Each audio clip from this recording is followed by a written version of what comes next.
Jeff, qui aime explorer les grottes, s'est rendu à Madagascar pour explorer une grotte naturelle qu'il avait trouvée des années auparavant.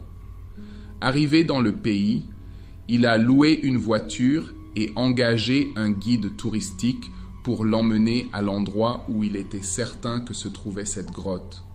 Le guide est resté dans la voiture pendant qu'il descendait explorer la grotte.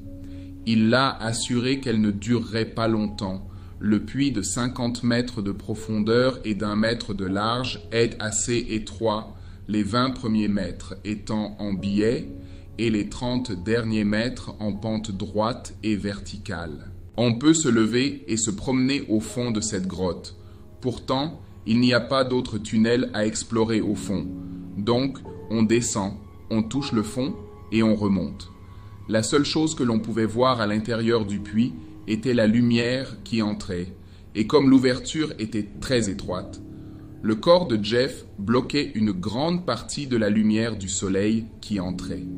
Jeff utilisait sa lampe frontale pour descendre dans le tunnel. Lorsque Jeff entre dans la grotte, il descend à une hauteur de 20 mètres.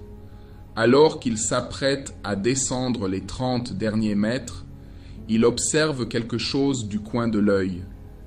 Il dirige son éclairage vers le côté du puits, où il observe une multitude d'araignées veuves noires qui tentent d'échapper à l'éclairage. Elles sont partout sur les murs et les sols. En examinant son environnement, il s'aperçoit que la section verticale du puits, située en dessous de lui, est ornée d'araignées veuves noires. Malgré le désir de Jeff de s'arrêter immédiatement et de remonter à la surface, il n'y parvient pas. Pour remonter le long de la corde sur laquelle il est descendu en rappel, il a besoin d'un équipement spécial.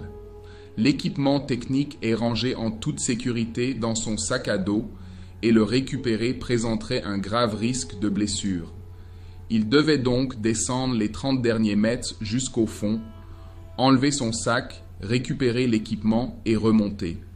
Jeff commença sa descente progressive et défavorable dans cette caverne peuplée d'araignées. Il les entendait s'éparpiller sur les parois lorsqu'il touchait le mur. Par la suite, il les a vues empiéter sur ses manches, ce qui l'a incité à les enlever. Il remarque qu'elles sont attachées à la corde. Il essaie de les écarter. En outre, il finit par atteindre le fond et peut discerner l'essaim d'araignées résidant sur le mur qui pullulent dans toute la zone. Il retire son sac et découvre qu'il est orné d'araignées. Il y a des araignées qui sortent de son sac. Il retire avec précaution son équipement technique. Après l'avoir jeté en l'air, il commence à remonter et pendant tout ce temps, il ne fait qu'effleurer les araignées. Lorsqu'il atteint la surface, il enlève immédiatement tous ses vêtements pour en retirer les araignées. Il secoue et vide son sac. D'autres araignées s'y cachent. Il se rhabille et monte dans la voiture après avoir enlevé toutes les araignées. Heureusement, il n'a pas été mordu. Le guide et lui montent dans la voiture et retournent en ville. Pendant le trajet, il prend son carnet de notes et note méticuleusement la désignation qu'il avait attribuée à cette grotte, à savoir le tube tordu, lors de la visite précédente. Il érafle la zone et y appose une note indiquant « L'entrée de l'enfer ».